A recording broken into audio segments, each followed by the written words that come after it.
Psalm 83.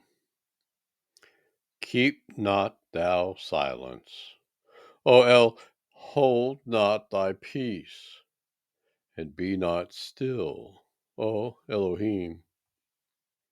For lo, thine enemies make a tumult, and they that hate thee have lifted up the head.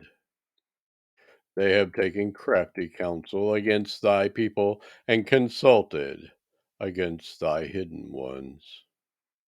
They have said, Come, and let us cut off them from being a nation, that the name of Israel may be no more in remembrance.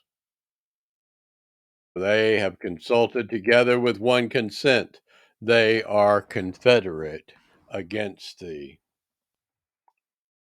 The tabernacles of Edom, and the Ishmaelites of Moab, and the Hagarites, Gebal, and Ammon, and Amalek, and the Philistines, with the inhabitants of Tyre.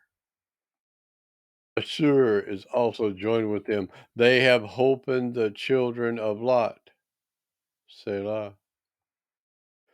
Do unto them as unto the Midianites, as to Sisera, as to Jabin at the brook of Kison, which perished at Endor.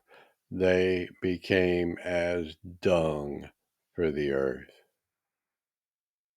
Make their nobles like Oreb, and like Zeb, yea, all their princes as Zebah and as Zalmunna,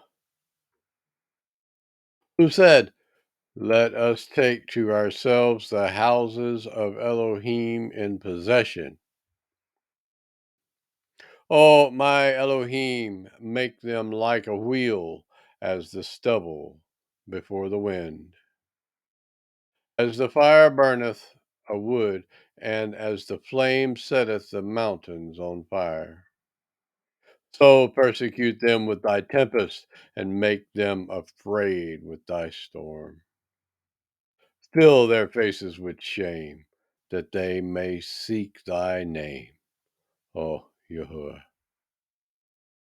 Let them be confounded and troubled forever, and yea, let them be put to shame and perish. That men may know that thou, whose name alone is Yahuwah, art the most high over all the earth.